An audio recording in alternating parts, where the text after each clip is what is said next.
সালাম আলাইকুম। আজকের ক্লাস সবাইকে স্বাগতম। আজকে এইচএসসি এগ্রিকালচার বইয়ের আমরা এইচএসসি লেভেলের এগ্রিকালচার বইয়ের প্রথম পত্রের প্রথম চ্যাপ্টারের যে এমসিকিউ গুলো আছে সেগুলো সলভ করার চেষ্টা করবো। তো চলো শুরু করা যাক ক্লাস। প্রথম পত্রের প্রথম অধ্যায় বাংলাদেশের কৃষি। তো সেখানে এমসিকিউ যেগুলো আছে আমরা আজকে সেগুলো অ্যান্সার শিখবো এবং সাথে অল্প করে আলোচনা করবো যেন পরীক্ষায় আসলে আমাদের ভুল না হয়। বহু নির্বাচনী প্রশ্ন যেটা প্রথম অনুশীলনে 1 নাম্বার, সেটা হচ্ছে মাঠ ফসল কোনটি? আলু, পেঁয়াজ, ভুট্টা, আদা। এর মধ্যে হচ্ছে ভুট্টা, আর হচ্ছে আলু, পেঁয়াজ, আদা এগুলো হচ্ছে উদ্যান ফসল। তাহলে উত্তর হবে ভুট্টা। পোল্ট্রি কোনটি? টিয়া, টার্কি, ময়না, ঘুঘু। এর মধ্যে উত্তর হবে টার্কি। কেননা টিয়া, ময়না, ঘুঘু এগুলো হচ্ছে মাংস এবং ডিম উৎপাদনের জন্য। এগুলো লালন পালন করা হয় না, এগুলো আমরা লালন পালন করি মনোরঞ্জনের জন্য। আর টার্কিটা আমরা লালন পালন করি, এটা হচ্ছে মাংস এবং ডিম উৎপাদনের জন্য। হ্যাঁ, অর্থনৈতিক ভাবে লাভবান হওয়ার জন্য। তাই পোল্ট্রি হচ্ছে টার্কি। উদ্যান ফসলের উদাহরণ হচ্ছে আলু, পেঁয়াজ, ছোলা। এর মধ্যে হচ্ছে আলু এবং পেঁয়াজ, ছোলাটা হচ্ছে মাঠ ফসল। ঠিক আছে, তার মানে উত্তর হবে ক। এখন এরপরে একটা উদ্দীপক আছে। 4 এবং 5 নম্বর প্রশ্ন, সেটা হচ্ছে কৃষি শিক্ষক ক্লাসে কৃষি বিভিন্ন ক্ষেত্র আলোচনা করেছিলেন, এর মধ্যে সবচেয়ে বড় ক্ষেত্রগুলো নিয়ে বেশি আলোচনা করেছেন। ঠিক আছে। তো ক্ষেত্রগুলো সকল মানুষের প্রধান মৌলিক চাহিদা পূরণ করে। আচ্ছা, তো এখানে বলা হয়েছে 4 নম্বর প্রশ্নে যে কৃষি শিক্ষক কোন ক্ষেত্রগুলো নিয়ে বেশি আলোচনা করেন? মাঠ ফসল, উদ্যান ফসল এবং পোল্ট্রি। কৃষির সবচেয়ে বড় ক্ষেত্র হচ্ছে মাঠ ফসল এবং উদ্যান ফসল। হ্যাঁ, ফসল মূলত। তো তার মানে আমাদের উত্তর হবে ক, 1 এবং 2। কৃষি শিক্ষক ক্ষেত্রগুলো নিয়ে বেশি আলোচনার কারণ কোনটি? প্রধান খাদ্য এগুলো। হ্যাঁ, আমাদের প্রধান খাদ্য এবং মাঠ ফসল, উদ্যান ফসল থেকে আসে, তাই উত্তর হবে 5-এর ক। আমাদের দেশের মোট আবাদি জমির শতকরা কত ভাগ মাঠ ফসল? এটা হচ্ছে 70 ভাগ। আর উদ্যান ফসল হচ্ছে আমাদের মোট আবাদি জমি 30 ভাগ। কোনটি আঁশ জাতীয় ফসলের আহ মানে উদাহরণ আর কি? কোনটি আঁশ জাতীয় ফসল? কেনাফ, ধইঞ্চা, গর্জন, অরহর। হ্যাঁ, এর মধ্যে কেনাফটা হচ্ছে, এটা হচ্ছে আঁশ জাতীয় ফসলের ফসলের উদাহরণ। এছাড়াও আছে মেস্তা, তারপরে হচ্ছে পাট, এগুলো হচ্ছে আঁশ জাতীয় ফসল। সবচেয়ে বেশি আবাদ হয় কোন সবজি? গোল আলু। বেগুন, মিষ্টি কুমড়া, লাউ এইগুলো আবাদ হয়, কিন্তু গোল আলুর মতো এত বেশি আবাদ হয় না। হ্যাঁ, তো সবচেয়ে বেশি আবাদ হয় গোল আলু। মাছ কোন পর্বের? মাছ হচ্ছে করডাটা পর্বের। পোল্ট্রির শ্রেণী কোনটি? এটা হচ্ছে অ্যাভিস। মনে রাখতে হবে এগুলো। গুরুত্বপূর্ণ প্রশ্ন। সামাজিক বনের সবচেয়ে উপকারী বৃক্ষ হচ্ছে কাঁঠাল। বাস্তব কৃষি জ্ঞানের আহ উৎস কোনটি? এটি হচ্ছে কৃষি বিজ্ঞানী, কৃষি সম্প্রসারণ কর্মী, এনজিও কর্মী এবং কৃষক। কৃষক হচ্ছে বাস্তব কৃষি জ্ঞানের উৎস আর কি। হ্যাঁ, এটা কৃষককে বা আমরা যদি বলি অভিজ্ঞ কৃষককে কৃষি তথ্য ভান্ডার বলা হয়। আচ্ছা, দেশের সবচেয়ে বড় কৃষি শিক্ষা প্রতিষ্ঠান হচ্ছে বাংলাদেশ কৃষি বিশ্ববিদ্যালয়। কৃষি তথ্য সার্ভিস। 14 নম্বর প্রশ্ন, কৃষি তথ্য সার্ভিস কোন বিষয়ে তথ্য সরবরাহ করে? এটা হচ্ছে কৃষির সকল ক্ষেত্র নিয়ে তারা তথ্য প্রদান করে। আচ্ছা, প্রদর্শনী প্লট করে কারা? গবেষণা প্রতিষ্ঠান, সম্প্রসারণ প্রতিষ্ঠান, এনজিও। এনজিও বাদে বাকি দুইটা, গবেষণা প্রতিষ্ঠান এবং সম্প্রসারণ প্রতিষ্ঠান, এই দুইটা অপশন উত্তর হবে। এনজিও প্রদর্শনী প্লট করে না, তো উত্তর হবে ক, 1 এবং 2। কৃষি উপকরণ বেসরকারি সরি কৃষি উপকরণ সরবরাহকারী সরকারি প্রতিষ্ঠান। কৃষি আহ এটা হবে হচ্ছে কৃষি উপকরণ সরবরাহকারী সরকারি প্রতিষ্ঠান হচ্ছে বিএডিসি। আচ্ছা, কৃষি তথ্য পাওয়ার যে কোনো সময় সবচেয়ে বড় দ্রুততম মাধ্যম হচ্ছে মোবাইল ফোন। কৃষি তথ্য পাওয়ার যে কোনো সময় সবচেয়ে বড় এবং দ্রুততম মাধ্যম, এটা হবে ইন্টারনেট। ঠিক আছে, এটা হবে ইন্টারনেট। উত্তর এখানে আমার একটা ভুল মার্কিং করা ছিল। সবচেয়ে বড় এবং দ্রুত মাধ্যম হচ্ছে ইন্টারনেট। ঠিক আছে, ওকে, থ্যাংক ইউ। কৃষি গবেষণা নতুন প্রযুক্তি কৃষকদের দেয় কোন প্রতিষ্ঠান? এটা হচ্ছে সম্প্রসারণ প্রতিষ্ঠান, কৃষি সম্প্রসারণ প্রতিষ্ঠান। ঠিক আছে। কৃষি গবেষণা নতুন প্রযুক্তি কৃষকদের দেয় কোন প্রতিষ্ঠান? আচ্ছা, এটা উত্তর দেখাচ্ছে হচ্ছে গবেষণা প্রতিষ্ঠান এবং সম্প্রসারণ প্রতিষ্ঠান। এটা দুইটাই আসলে মূলত অ্যান্সার হয়। তবে যেহেতু কৃষি সম্প্রসারণ প্রতিষ্ঠান তো কোনো নতুন প্রযুক্তি দিতে পারে না যদি না সেটা গবেষণা প্রতিষ্ঠান সেটা আবিষ্কার করে, তো উত্তর হবে ক। হ্যাঁ, কৃষি গবেষণা প্রতিষ্ঠানের মৌলিক কাজ হচ্ছে জাত উদ্ভাবন। আচ্ছা, অভিজ্ঞ কৃষককে বলা হয় জ্ঞানী কৃষক। উঠোন বৈঠকে কতজন কৃষক অংশগ্রহণ করে? 20 থেকে 30 জন। উঠোন বৈঠক কোথায় হয়? বা কৃষকের বাড়িতে, হ্যাঁ, বাড়ির উঠোনে সেই উঠোন বৈঠকটা হয়। কৃষক বিদ্যালয় পরিচালনা করে কৃষি সম্প্রসারণ অধিদপ্তর। আচ্ছা, কৃষি গবেষণা প্রতিষ্ঠান কোনটি? বিআইএনএ, বিনা। এটা হচ্ছে বাংলাদেশ কৃষি গবেষণা, বাংলাদেশ কৃষি বিশ্ববিদ্যালয় ময়মনসিংহে অবস্থিত এই বিনাটা।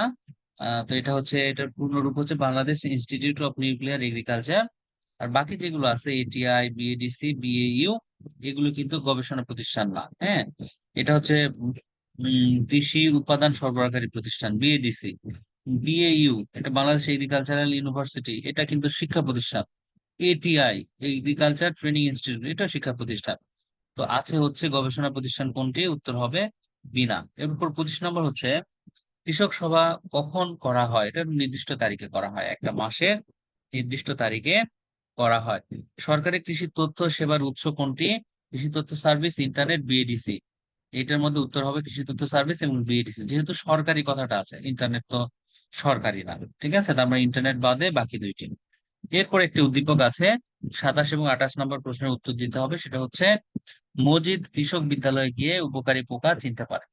সে পাশের গ্রামের আরেক কৃষক বিদ্যালয়ে গিয়ে ফসল ব্যবস্থাপনা সম্পর্কে জানতে পারে। আচ্ছা, এইগুলো জ্ঞান কাজে লাগিয়ে বা এগুলোর জ্ঞান নিজের জমিতে প্রয়োগ করে সুফল পেয়েছেন তিনি আর কি। পরীক্ষায় এরকম প্রশ্ন আসতেই পারে। 27 নম্বর প্রশ্নটা হচ্ছে এ, যে কৃষক মজিদের বিদ্যালয় হচ্ছে কোন ধরনের বিদ্যালয়? হ্যাঁ, এটা আইপিএম, আইসিএম আর আইএফএম। তো আইপিএম হচ্ছে ইন্টিগ্রেটেড পেস্ট ম্যানেজমেন্ট, যেখানে হচ্ছে বালাই ব্যবস্থাপনা বা পোকামাকড় নিয়ে কাজ করবে। তো যেহেতু পোকা চিনতে কাজ করছে, তার মানে অ্যান্সার ক থাকলো। দেখা যাক, 1 নম্বরটা থাকলো অপশনে। তারপরে কি করেছে? কৃষক বিদ্যালয় ফসল ব্যবস্থাপনা, তার মানে ক্রপ। আইসিএম, আইসিএম তো হলো ইন্টিগ্রেটেড পেস্ট ম্যানেজমেন্ট। মানে 1 এবং 2টা আমাদের চলে আসছে, আর কিছু নিয়ে আলোচনা করেছে, করে নাই। আইএফএম হলো ইন্টিগ্রেটেড ফার্ম ম্যানেজমেন্ট। এখানে যদি বলা হতো পোকা চিনতে পারে, তারপর ফসল ব্যবস্থাপনা সম্বন্ধে জানতে পারে এবং খামার ব্যবস্থাপনা সম্পর্কে জানতে পারে, তাহলে এই 3টা অ্যান্সার হতো। যেহেতু খামার ব্যবস্থাপনার কথাটা নাই, সেহেতু উত্তর হবে 1। আচ্ছা, মজিদ কৃষক বিদ্যালয়ে কেন যায়? কৃষি জ্ঞান অর্জন করতে। সহজ কথা, কোনটি তৈল বীজ ফসল বা তেল জাতীয় বীজ ফসল? এটা কুসুম ফুল। আর হচ্ছে ফেলন, তারপর হচ্ছে কাউন, এগুলো হচ্ছে দানাদার ফসল। আর মেস্তাটা হচ্ছে, এখানে বানানটা ভুল আছে, মেস্তা হবে। মেস্তাটা হচ্ছে এটা ফাইবার জাতীয় শস্য। ঠিক আছে, আঁশ জাতীয়। আচ্ছা, 30 নম্বর হচ্ছে দেশের উৎপাদিত মোট ফসলের কত ভাগ উদ্যান ফসল? 30 ভাগ। এটা আমি এর আগেই বলেছিলাম।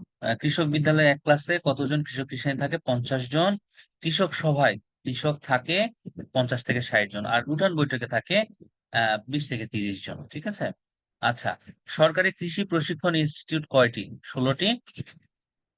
বাংলাদেশে জাতীয় কৃষি সংশ্লিষ্ট গবেষণা প্রতিষ্ঠান কয়টি? 14টি। কৃষি তথ্য সার্ভিসের আঞ্চলিক কার্যালয় কয়টি? এটা হচ্ছে 11টি। এগুলো একটু মুখস্থ করতে হবে। যদিও পরীক্ষা সেভাবে এই এই 3টা অন্তত অতটা গুরুত্বপূর্ণ নয়, তারপরেও এই যে 35 নম্বরটা একটু তুলনামূলক গুরুত্বপূর্ণ। কৃষি তথ্য সার্ভিসের আঞ্চলিক কার্যালয় 11টি। কৃষি তথ্য পাওয়ার যে কোনো সময় সবচেয়ে সহজ উপায় কোনটি? অনলাইন। সবচেয়ে বেশি কৃষি তথ্যের ভান্ডার কোনটি? ওয়েবসাইট। আচ্ছা, মাসের শ্রেণী কোনটি? মাসের শ্রেণী হচ্ছে অস্ট্রিকথিস এবং কন্ড্রিকথিস। অ্যাভেজ কিন্তু এটা হচ্ছে পোল্ট্রি বা পাখির, হ্যাঁ, পাখির শ্রেণী। তো অস্ট্রিকথিস এবং কন্ড্রিকথিস অ্যান্সার হবে মাসের শ্রেণীর মধ্যে। কোনটি NGO? BADC, BRAC, BRAC, BRC, BRI. তো এর মধ্যে এনজিও হচ্ছে ব্রাক। ব্রাক বাংলাদেশের তথা পুরা বিশ্বের সবচেয়ে বড় NGO, non government organization, BRAC. আর বাকি এগুলো সব সরকারি। বিএডিসি, বিআরসি, বিএআরআই বাংলাদেশ উম, সরকার এটা পরিচালনা করে মিনিস্ট্রি অফ এগ্রিকালচারের মাধ্যমে। আচ্ছা, কৃষি উপকরণ সরবরাহকারী সরকারি প্রতিষ্ঠান কোনটি? বিএডিসি। মোবাইল ফোনে কৃষি সমস্যার সমাধান দেয় কোনটি? কৃষি তথ্য সার্ভিস। ধান নিয়ে গবেষণা করে কোন প্রতিষ্ঠান? BRRI, Bangladesh rice research institute. আচ্ছা, 43 নম্বর হচ্ছে কোনটি সবচেয়ে বড় গবেষণা প্রতিষ্ঠান? BARI, Bangladesh agricultural research institute. আর বাকিগুলো ওই বিআর এর তুলনায় ছোট। ঠিক আছে, তারপর এএস কোন ধরনের প্রতিষ্ঠান? এটা হচ্ছে প্রচার প্রতিষ্ঠান। বাংলাদেশের কৃষি বিশ্ববিদ্যালয়ের কার্যক্রম হচ্ছে এখানে সবগুলোই শিক্ষা, গবেষণা, সম্প্রসারণ। 46 নম্বর হচ্ছে আহ আহ, বাংলাদেশের কৃষকদের কৃষি তথ্য সেবা পাওয়ার সবচেয়ে দ্রুততম সহজ উপায় হচ্ছে মোবাইল ফোন। এখানে যেহেতু বাংলাদেশের কথাটা আছে, বাংলাদেশের কৃষকদের কথা বলা আছে, সেটা মোবাইল ফোনই হবে, কারণ ইন্টারনেট হতো যদি বাংলাদেশের কথাটা না থাকতো। তো বাংলাদেশ কথা থাকাতে সমস্যা কি? কেন মোবাইল ফোন হলো? বাংলাদেশের কৃষকরা কিন্তু মোবাইল ফোন ব্যবহার করতে পারে, ইন্টারনেট ব্যবহার করতে পারে না ম্যাক্সিমাম কৃষক। সেজন্য বাংলাদেশের ক্ষেত্রে সবচেয়ে বড় বা দ্রুত কৃষি তথ্য বা সেবা পাওয়ার মাধ্যম হচ্ছে মোবাইল ফোন। কোনটিতে ঝুঁকি কম, লাভ বেশি? উদ্যান ফসলে। কোন প্রতিষ্ঠান কৃষক সভা উঠান বৈঠকের আয়োজন করে? এটা হচ্ছে ডিএই। উদ্যান ফসল কোনটি? জারবেরা। ঠিক আছে, জারবেরা একটা হচ্ছে ফুলের নাম। তা বাদে যে কুসুম ফুল, এটা হচ্ছে তৈলবীজ জাতীয়। কেনাফ, এটা হচ্ছে আঁশ জাতীয়। সুগার বিট, এটা হচ্ছে চিনি উৎপাদনকারী বা মিষ্টি চিনি উৎপাদনকারী ফসলের জাত। ঠিক আছে। আর জারবেরাটা হচ্ছে উদ্যান ফসল, এটা হচ্ছে ফুলের জাত। আমরা তো জানি উদ্যান ফসলের মধ্যে আছে ফুল, ফল, ভেজিটেবলস, সবজি এবং স্পাইসেস, যেটাকে মশলা বলে। আচ্ছা, দেশের সবচেয়ে বড় কৃষি সম্প্রসারণ অফিস কোনটি? এটা হচ্ছে ডিএই, department of agriculture extension. 51 number হচ্ছে মোবাইল অ্যাপস আছে কোন প্রতিষ্ঠানের? কৃষি তথ্য সার্ভিসের, বাকিগুলো নেই। আচ্ছা, 52 নাম্বার হচ্ছে কৃষি সম্প্রসারণ অধিদপ্তর পরিচালনা করে কৃষক বিদ্যালয়, উঠান বৈঠক, কৃষক সভা। নিচের কোনটি সঠিক? আচ্ছা, কৃষি সম্প্রসারণ অধিদপ্তর পরিচালনা করে এই হচ্ছে কৃষক বিদ্যালয়, উঠান বৈঠক, কৃষক সভা, তিনটাই। ঠিক আছে, অ্যান্সার হবে 1 2 3, তিনটাই ঘ নাম্বার। কৃষি কথা কি? এটা হচ্ছে মাসিক পত্রিকা। ঠিক আছে, কৃষি বিষয়ক মাসিক পত্রিকা। বাংলাদেশে কৃষি তথ্য ও সেবা প্রাপ্তির উৎস কয়টি? এটি হচ্ছে 8টি। কৃষি তথ্য সার্ভিসের কল সেন্টার হচ্ছে 16123 এই নাম্বার। এরপর একটা চিত্র দেওয়া আছে মোবাইল ফোনে, সেখান থেকে আমাদের 56 এবং 57 নাম্বার এমসিকিউটি অ্যান্সার করতে হবে। প্রথম প্রশ্নটা যেটা মানে 56 নাম্বার, সেটা হচ্ছে যন্ত্রটি কৃষকের মানে কৃষি কাজে প্রয়োজন কেন? হ্যাঁ, তো সেটা হচ্ছে যে কৃষি তথ্য পায়, কৃষি সমস্যার সমাধান পায়, কৃষি সেবা পায়, সবগুলি পায়। তো উত্তর হবে ঘ, 1 2 3। আচ্ছা, তারপরে যন্ত্রটি মানে এই যে উপরে যে মোবাইল ফোনটি, এটি কোন প্রতিষ্ঠানের সাথে সম্পৃক্ত? এটা হচ্ছে কৃষি তথ্য সার্ভিসের সাথে সম্পৃক্ত। আচ্ছা, সবচেয়ে গুরুত্বপূর্ণ কৃষি উপকরণ কোনটি? এটা হচ্ছে বীজ। ভালো বীজ না হলে তুমি যত কিছুই দাও, কীটনাশক দাও, সার দাও, সেচ দাও, সেখানে ভালো ফসল হবে না। এই জন্য সবচেয়ে গুরুত্বপূর্ণ কৃষি উপকরণ হচ্ছে বীজ। বাংলাদেশে কৃষির ক্ষেত্র কয়টি? সেটা হচ্ছে 6টি।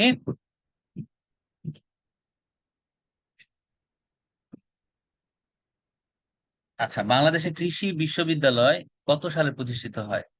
1961 সালে। কোনটি দানা জাতীয় ফসল? এটা হচ্ছে ধান। আর বাকিগুলো কিন্তু দানা জাতীয় ফসল নয়। ছোলা হচ্ছে, এটা হচ্ছে ডাল উৎপাদনকারী ফসল। সরিষা হলো তেল উৎপাদনকারী ফসল। চীনা বাদাম, এটাও তেল উৎপাদনকারী ফসল। বিএআরআই, বাংলাদেশ এগ্রিকালচার রিসার্চ ইনস্টিটিউটের প্রধান কার্যালয় হচ্ছে গাজীপুরে। আচ্ছা, এরপরে এই 62-র মাধ্যমে আমাদের এই প্রথম পত্রের প্রথম অধ্যায়ের আমাদের এমসিকিউ শেষ হয়ে গেল। তো সবাইকে ধন্যবাদ আমার ক্লাসটা দেখার জন্য। Thank you.